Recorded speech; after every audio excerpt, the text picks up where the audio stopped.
Hello everyone, welcome back to Crypto Odyssey. It's Jason here back at you with another video on XRP. So we have some interesting developments going on with XRP. I made a video yesterday highlighting the 4 waves of bullish divergence that we're seeing on the charts. And I have another chart on the screen for you today, which is on the weekly time frame, that is showing us the potential for another bullish divergence, this time occurring on a much higher time frame.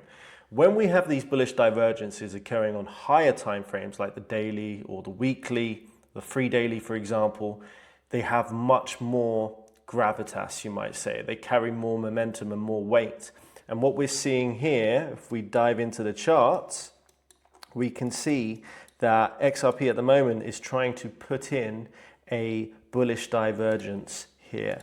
You can see that in the RSI we have a low and a higher low, but in price action we have a low and a lower low.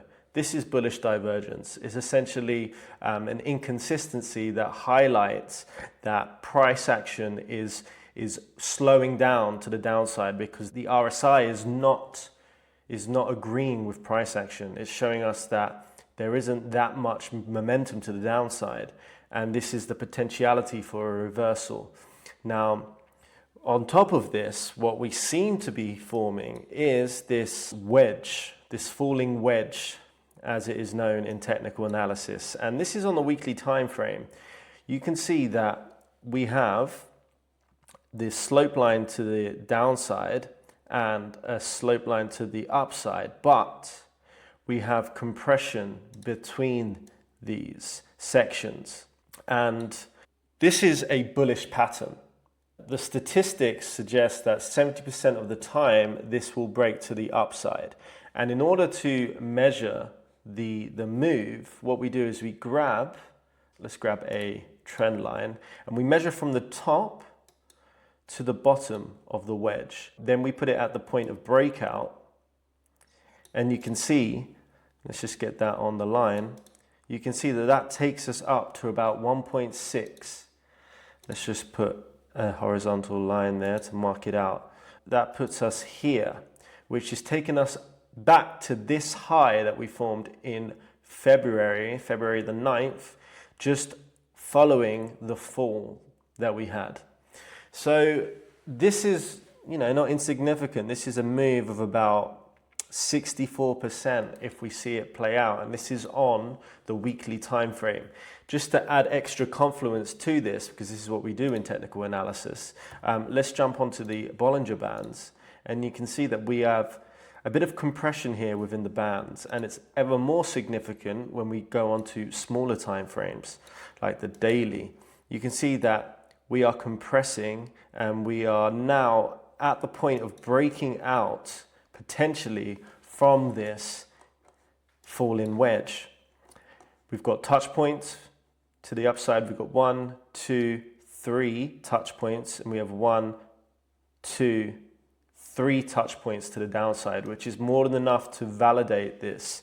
We also have on the daily here a break up above this yellow moving average. So let's just see if XRP is able to find the volume here to break out.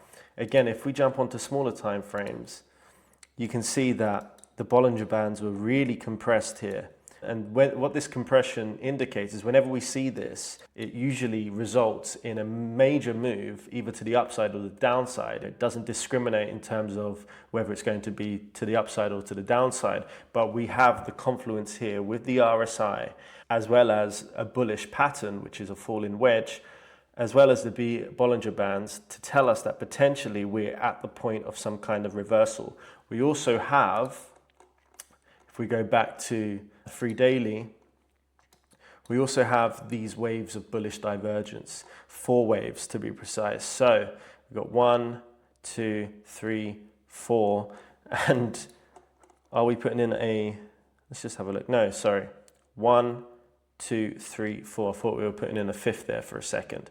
What I want to do is I want to get up the MACD, because this will tell us whether there is potential for momentum to enter the market. Okay, so it looks like we are finding support on this orange line, and we're starting to put in a green candle here, which is good because we want to see bright green, which indicates that momentum is increasing.